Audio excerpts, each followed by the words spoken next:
Hey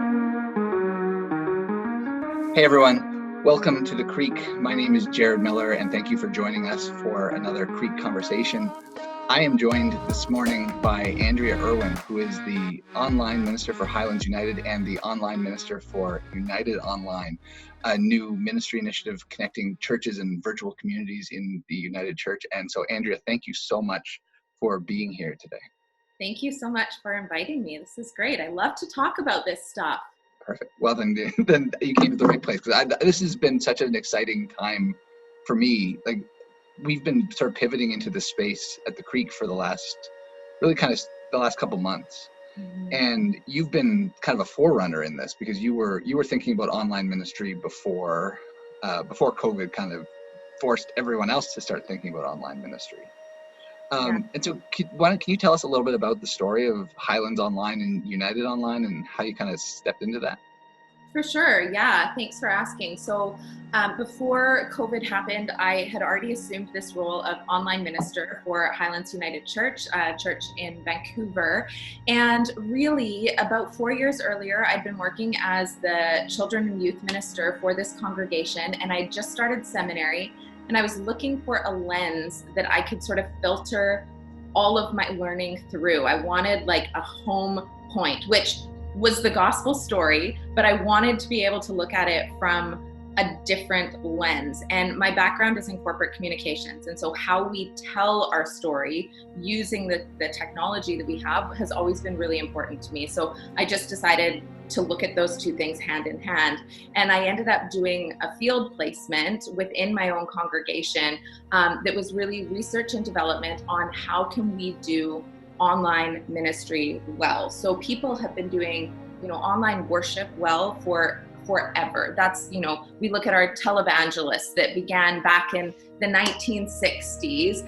People know how to do this really well, especially in more evangelical denominations. You have these massive worship productions that are beautiful to look at, and quite honestly, we will never be able to have that. So what I wanted to look at was what the next step was. So not how do we do online worship well, but how do we actually do online ministry well? So this is the whole deal. So this is faith formation, this is community programming, this is having conversations like, can we eat together online? Can we celebrate the sacraments together online? How do we take what happens in this place on Sunday morning all the way through until Saturday night and package it so that someone who is showing up online can experience all of it in just as authentic of a way as they could if they showed up in person. So I ended up doing a field placement with just asking really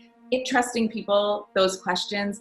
I learned a lot from the gaming community. I learned a lot from the online dating community, obviously chatting with younger generations of people and hearing what sort of apps they're using, the technological development companies. All of these conversations were ones that were really fruitful in terms of looking at how we can better foster relationships in this like two-dimensional space.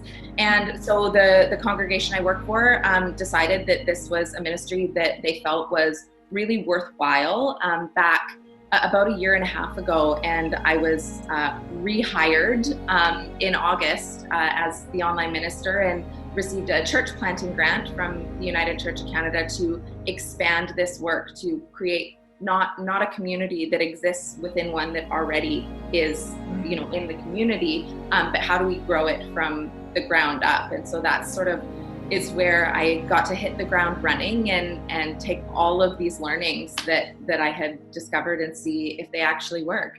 And then, of course, the big C happened, and Corona came in and everything changed and everyone was online and we had no choice. So this position I started back in August. So I really only had 5 months here before things shut down. And like you said, I was already there. So it was a fun kickoff. That's it reminds me of one of Malcolm Gladwell's books. He talks about, being so much of life's success is really determined by being in the right position when circumstances happen. And that you were kind of in this position that now everybody's sort of thinking about, how do we do church online? And I think you nailed it. Most people think, or talk about, well, we do worship online. That's the main sort of focus. But your emphasis on ministry as sort of a holistic, kind of a more broad question is I think really unique in the space. And for us at the Creek, it's been something that we're very much exploring, and we want to kind of figure out. Yeah. And so, like, for us, one of the big challenges is we try to connect people, purpose, and place, and that people question is a tougher one to kind of navigate. Right. And as we think about building relationships online, has there been how have you kind of approached the sort of the authenticity piece of a relationship when I think the first piece of work that I had to do was figuring out who was online and why they were there. And it's really hard to figure out who is online, because one of the original points of all of our social medias was that we could be as anonymous as we wanted to be. That has changed. You need accounts for almost everything now, but you still are not held accountable to using your real name, to using your real demographic, right? And so figuring out who was actually tuning in was really, really challenging. And really the way that took place was having real people there to engage the people who were online. So we would have people in our building immediately greeting those who arrived online on Sunday mornings, week after week after week, until eventually people were comfortable introducing themselves. Once we finally got to the point where we had some names, we knew who was there, the question then became, why are these people attending online? And I think in my own denomination, the thought is really that, if they're not showing up in the building, they're not showing up at all. The only people who were showing up online were those who were on family vacation and wanted pajama church, or were those who had been a member of the congregation for pajama church is a real thing. I love that so much. You have to trademark that. That's pajama church would be fantastic. But that was the number one thought. These are people who have gone away and are interested in tuning in, or they were long-standing members of the congregation who have either moved to care facilities, or people who've moved across the world and want to, check in or stay connected. And so there was no space there for a group of people who had no idea who we were in flesh. And so what I came to realize was that the people who were tuning in online were primarily not those people at pajama church or people who had moved away. The people who were tuning in were people who had social anxiety issues. They were people who lived in communities that had no progressive denominations that they felt they felt safe or welcome in. They were people who had been incarcerated. They were people who were homebound. They were people who, everyone under the sun. The reasons were as vast as the number of people that joined us online. And so figuring out why people were there was a real reality check, in that we could no longer assume people could translate their in-body experience at Highlands to the online experience. We had to know that when they went to www.church, that they were walking into an experience that felt just as welcoming. And so we started sort of Sunday morning and went all the way to Saturday night. What is the first thing on Sunday morning that someone walking into the building would feel? And then how do we translate that to someone who's just gone to a web address? Because that immediate hospitality is really the first step. That's what's going to enable someone to introduce themselves, because they don't have to. That's the beauty of online, is that people who have had negative religious experiences can come and be invisible in the back pew of our website, because for the most part, nobody's asking them if they're there or not. And so it is safe in that respect, but it also adds an additional challenge in that we want these people to be a part of our community. We want to foster relationships with them. And so the very first thing is, how do we make sure that we are seeing these people, and then do we have something to offer them after they've been seen? So that was sort of where we started, which was a lot of work. You know, we put a lot of time and energy into our hospitality teams when it comes to welcoming people into the front doors of our buildings. And for the most part, certainly before COVID BC, most churches didn't have a person dedicated to welcoming people who showed up online. And that small interaction that said, "I see you," has been the start of the majority of our ongoing congregational relationships when it comes to those who have joined us online. So that was where it began, really. So, like, the church talks isn't, I think, in sort of the midst of a broad conversation about sort of a change from sort of an attractional model of church, where it's sort of a come and see, you know, if the church can put on the best programs and the best kind of, you know, the flashiest service, then that'll be the church that people want to go to one that's more missional and sort of a go from come and see to go and be is the maxim. And so how have you kind of navigated that kind of idea of actually being present where the people are, rather than sort of saying, here's an open door? Like, how have people found you, and how have you found people and kind of found space to invite them into this? Yeah, so the biggest shift for me happened a couple of years ago when I was doing a missional theology class, and I realized that all of the work that I was doing would be made so much easier if we no longer looked at the internet as a tool and instead looked at it as if it was a place. Because if we look at our online space as if it is a place, whether it's a religious place, whether it's just the third space, whatever it is, then all of a sudden our directive in the Great Commission is actually to go to this place as well. This becomes one of the margins that we have been asked to arrive in. And we have all of those, like you said, we have all of those missional tools already. We've just made the decision that for whatever reason, they don't work on the internet. We need something different, which is not true at all. When we talk about telling our story in the language of the people we are telling it to, that includes this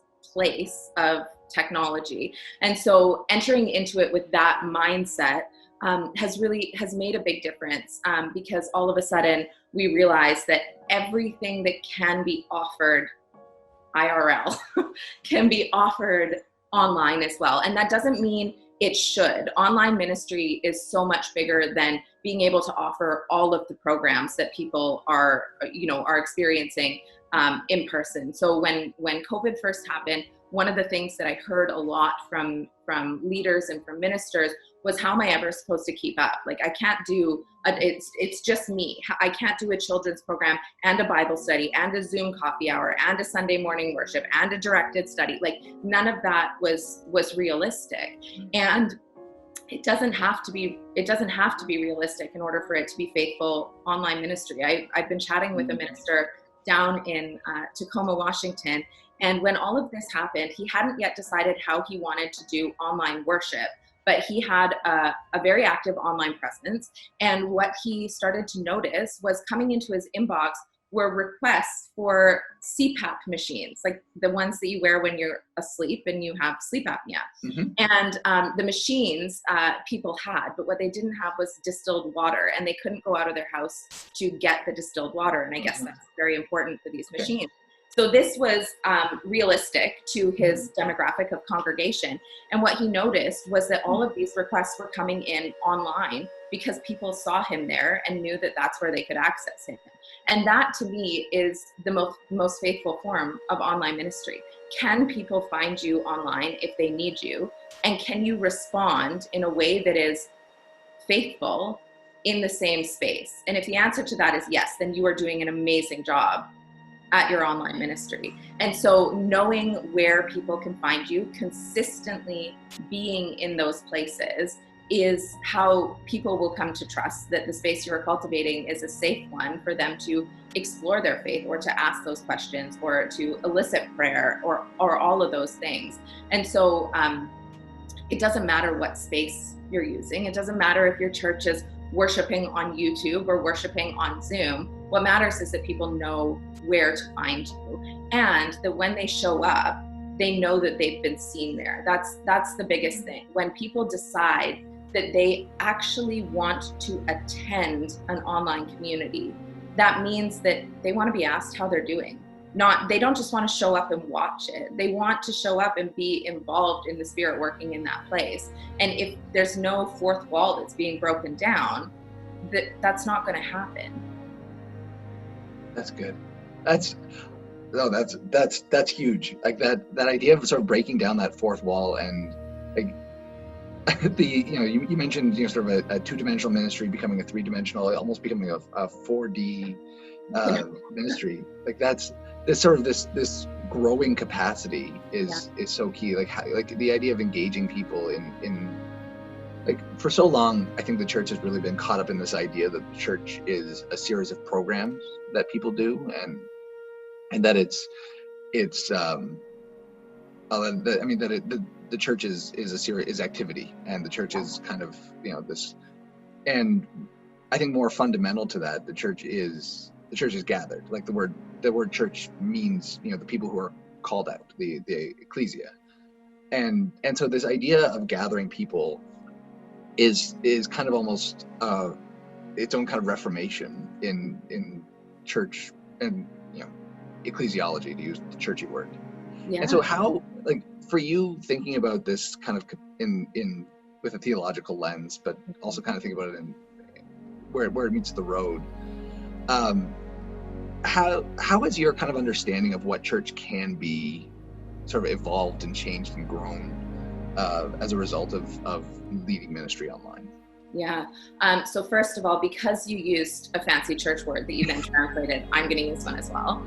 When I talk about online ministry, I love to remind people that what we do in worship is called the liturgy, which means it is the work of the people. Mm-hmm. And so to have a one-sided worship service just does not make any sense at all. It has to be something that people can participate in. And when we're in our bodies, that's easier because we can sing, we add to the energy of the space, we can move together, we can pray together, we can be together. But when we're online, it is very easy to end up in silos that therefore no longer contribute to the whole. And so finding ways to include voices, this is just a bell that I like to ring constantly. Yeah.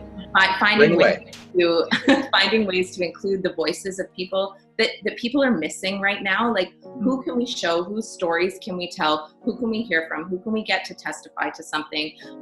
People want to see each other, and they want to participate in this thing called church. We lost so many positions of service when this happened. You look at your flower committee and the chancel guild and all of these groups of people whose livelihood is service to the church. And all of a sudden, that's not something that they're being asked to offer anymore. And so how is that, like, it's a crisis of faith for a lot of people. And so how can we get those people back involved? That was a side step. I will answer your question, but I think that participatory approach is really where you'll start to see engagement, because people want to share what they've been a part of, right? But I think when it comes to how my understanding of the church has evolved, I have a favorite scripture passage that I use for this. It was so 2 John, the book of 2 John, the writer ends the epistle with this beautiful statement that says, "I would rather not be writing this to you, despite the fact that I have so much to say. Instead, I wish that I could come to you and speak face to face, and our joy would be complete." And this passage, of course, like, he writes with ink on a piece of paper in a letter that he sends. He's not going to visit this church. And yet he's saying, like, I wish I could. it would be better than this, but this is what we have. And it's this constant reminder, and I think it's been an education for our people, that Christianity has actually been a virtual faith all along. You read our New Testament, and all it is, not all it is, a lot of what it is letters, right? It's from one person to another person that they may or may not ever meet. And that's technology. Like, in what world is that not our exact situation right now? Like, I wish that we could be together. I hope we can meet with one another, but actually right now, the circumstances say we can't. So I look at that history and I think, wow, like we're doing something really faithful here. And in fact, we understand and are embodying our Christian story in a way that we haven't had to for generations. And we can take it further back than that too. We look at our Hebrew Bible, we look at, the destruction of the first and second temples in Jerusalem, and that's the entire way that the Sabbath was created. That's where home worship came from. If God wasn't in the building, where was God? How could we be together? And I feel like this is an opportunity to remind people that God isn't in the church building. We're in the church building and we're sent out of it. So right now we're out of it. Let's do that work. Let's eat around the dinner table together. Let's pray together. Let's have a devotional time with our families in our home. Let's have our ministers preaching from their living rooms so that people recognize that there's nothing, overtly powerful about the box that we stand behind. It's about the spirit in which we arrive. And so I think that this time right now is really equipping people to take their faith with them wherever they go. And I mean, that's what we struggle with our entire lives is, this circumstance has popped up and I don't feel God in this moment. And so right now we're kind of, as a collective, going through that, and we have a chance to model for people that actually God is here. So that's been the biggest transformation, I think, as far as how my thoughts of the church have shifted. There's been some institutional shifts as well. If you're approached with a question about membership, and you don't know where that person lives, or it certainly is nowhere near your church, how do you hold them accountable? Other questions like the sacraments. I know the Presbyterians have been long ahead of the United Church in terms of celebration of the virtual sacraments, but this is something that is relatively new to us. What does it mean to tell people that they can bless the meal that is in front of them? And then the question becomes, and this is a scary question for people, what's the point of ministers in the church? Like, if we are all able to fill the priestly role, if we can do all of this at home, then what role do we play? And on the one hand, what a beautiful invitation to do ourselves out of a job because we've equipped the saints so well to disciple and teach in the world, right? And then on the other hand, religious authority is a very important thing because we've seen what happens both when it goes wrong, but also what happens when there is none. And so that's a question that has been a really painful and exciting one to be asking in this time is what role, you and I were talking earlier, Jared, about how everyone's roles have really shifted in this time. And I think that plays into it quite a lot is how are our roles as pastor, as minister, as teacher, how are those changing and transforming because we're no longer in our buildings the way that we always have been. So it brings a lot of questions. It does. And I just want to dig into a little bit of what we like talking about church. One of the things that we've been trying to rediscover is sort of the more ancient marks of the church were places where of word, sacrament, and sort of discipleship, and trying to word has been easier to kind of translate to an online medium. Communion, like sacraments, this idea of communing with each other and sort of the triangle, sort of, you draw closer to each other and then you draw closer to God at the same time. Don't give the Presbyterians too much credit because we have lots of work to figure out around what how to use technology in communion. But like, can you share any kind of wisdom on how you've experienced communion or even like baptism, or I don't know, how do the sacraments, how does this idea of sacramental, these holy moments of connection between people and God in this kind of beautiful mix that we try to pretend to understand, but this holy mystery. Come on, how does sacraments sort of shape out in an online community? I love this question, and it's a very difficult question for me to answer, because there are two sides of my heart, and one says, my gosh, let's just have a Eucharistic fast and have a party when we all get back together, right? Like, how beautiful would that communion be? But I also know for myself, for my own theological understanding, that what we do when we eat that sacred meal together is remember. And there is no time that we need to remember what it is like to be together with Christ in our midst than right now. And so I think that we made the jump to online sacraments. Some churches have been doing it for years, even though there's been no formal status on it. Originally, the statement was we could celebrate online communion so long as it was live. If it was pre-recorded, we could have, an agape meal, but it wouldn't be communion, which is a really interesting conversation in and of itself. And that's transformed since then. My experience has been that some of the communion meals I personally have celebrated in this time have been the most meaningful. The very first communion my congregation had after all of this happened, we kind of threw everything we had at it, and we thought to ourselves, what are the pieces in this service that are going to set us apart and make people feel actually that they are more left out than they are included? So we had, the beautiful chalice, we had the communion table, we had all of these different, the shared loaf, all of these different pieces that were actually going to other people. And that's been one of my biggest passions, is making sure that the language we use, the symbols we share, are not making people feel unintentionally like they are excluded from what's happening.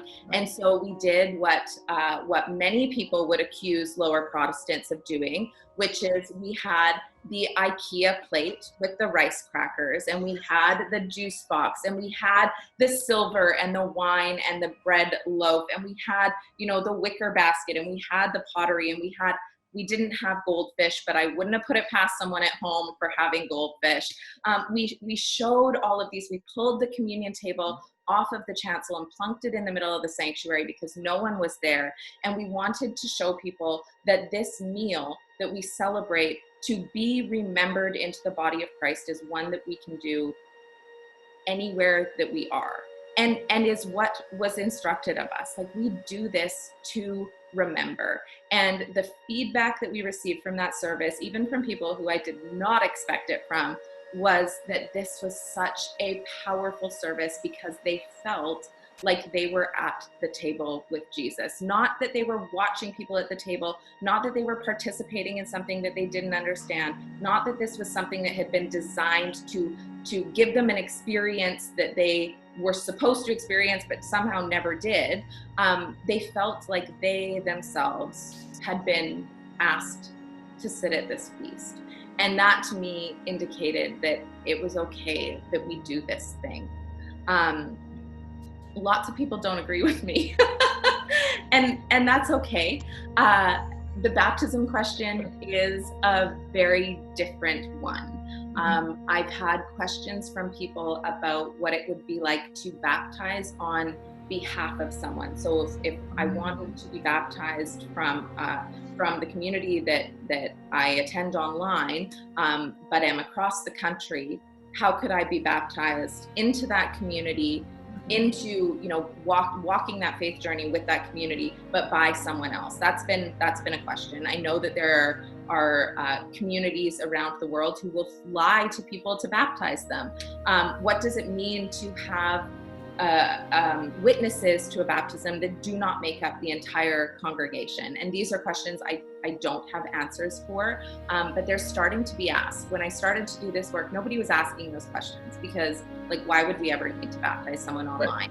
Right. And to be clear, I don't think we can baptize someone online. There needs to be an invitation out into the world, and that's the same for our church communities in general. What we do in our building or in our online space is equip people to then go out and serve and to have those embodied experiences. My hope and prayer for anyone who is attending an online community is not that that's where their experience of community stops. I hope that that has somehow empowered them, somehow emboldened them to step out into the world, whatever their circumstances, and have meaningful relationships outside of this screen.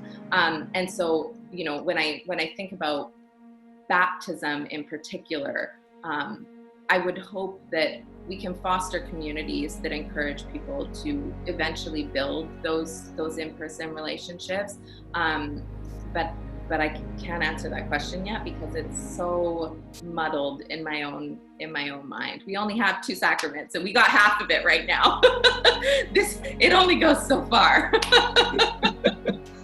I love sort of the heart for inclusivity in that sort of understanding of Eucharist, and like that's something that I think that's something the United Church does exceptionally well. Is always thinking about how are we being more inclusive, how are we bringing more people into the fold, how are we bringing more, how do we draw the circle wide, and so like the third mark of the church is kind of that idea of discipline, but it's also discipleship, the 2 sides of that coin.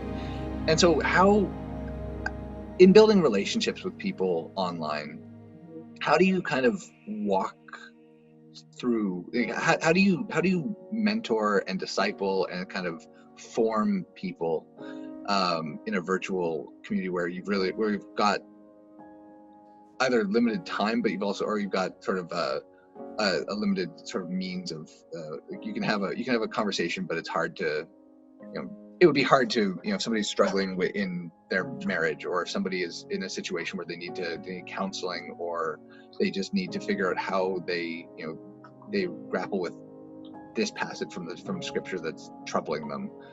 How do you kind of navigate the windiness of those relationships?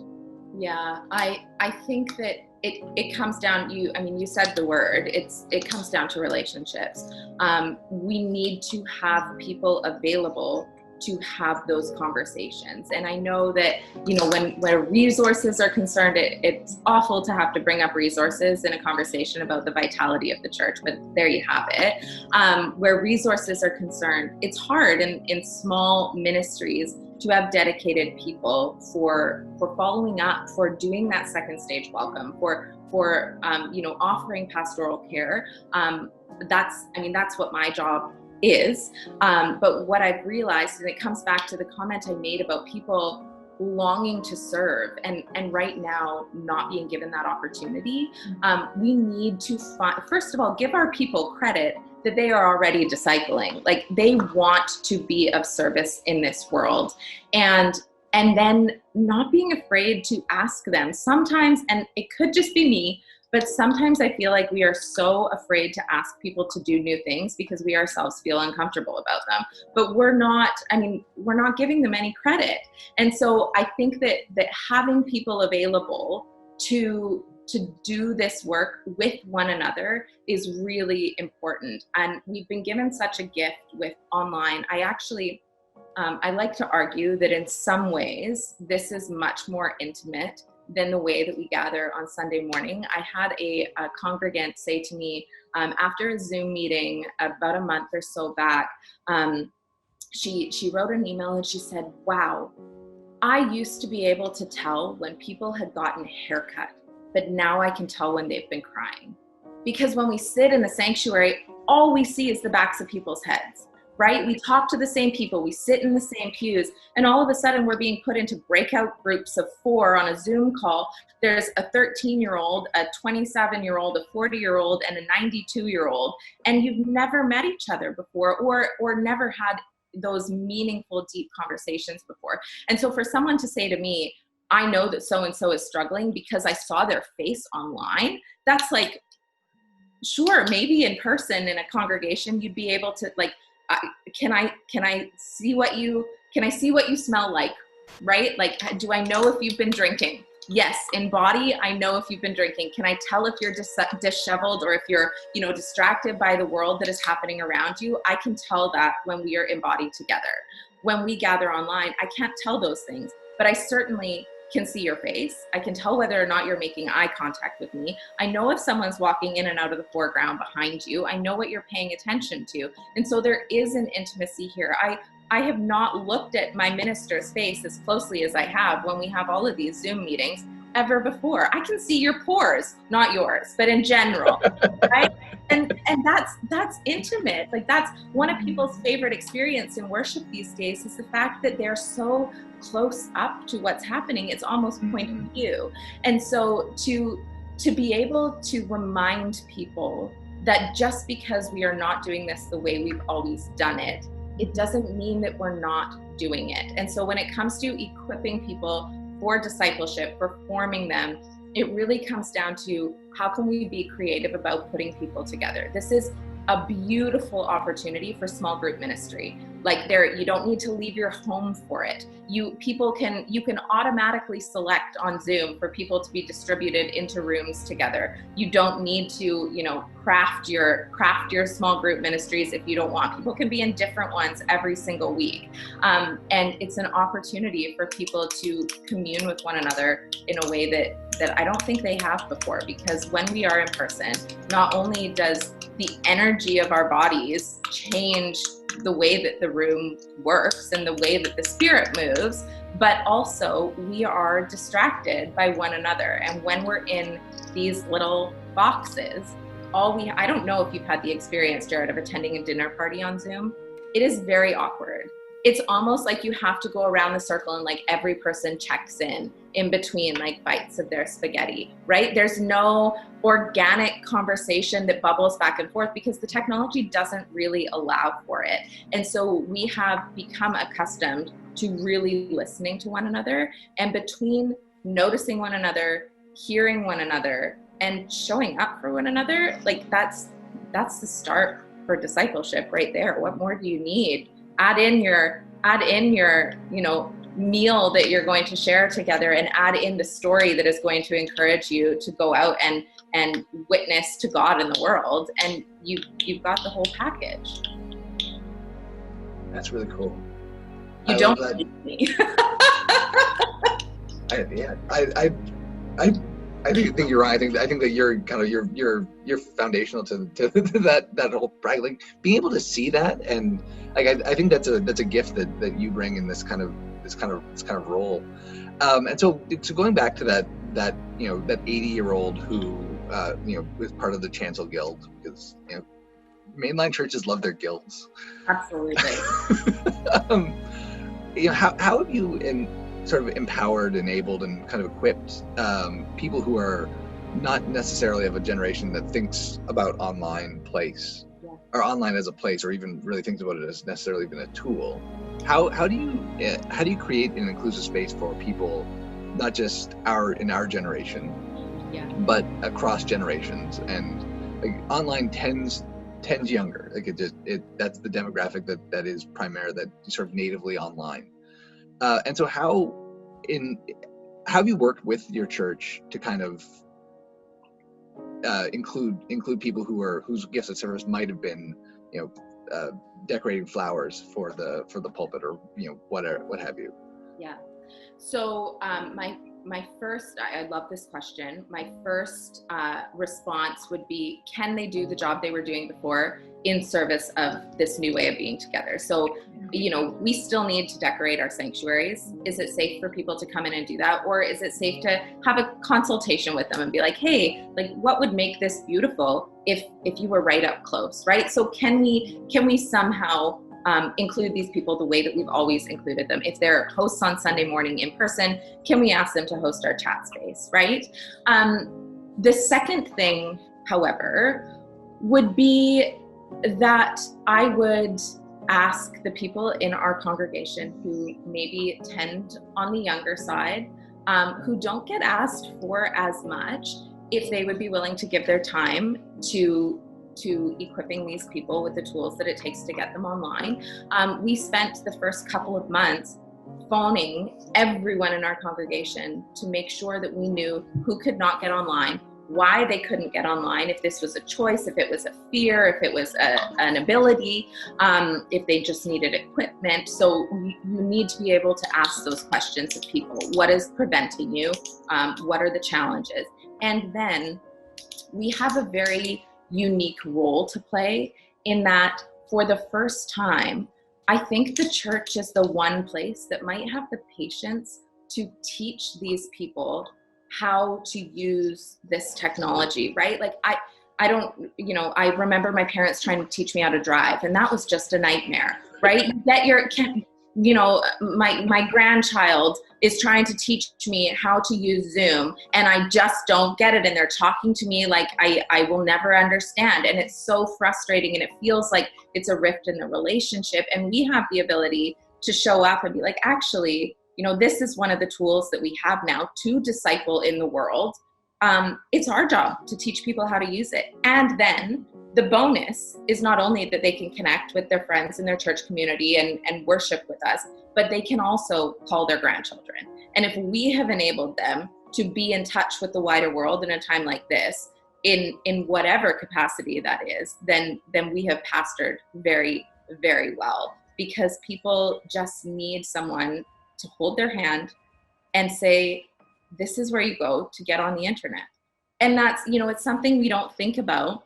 And it's something that I actually believe has to be done with a pastoral heart, because it is scary and it is frustrating. I had an elderly congregant who attended her first Zoom book call, a book club the other day. And she wrote an email afterwards, just raving about how wonderful it was and how she'd been putting it off for so long, and she thought she'd just be able to slip in unnoticed, but of course she used Zoom a little bit strangely, and so 4 of her popped up on the screen. But then she ended the email by saying, I felt like I had been to a party.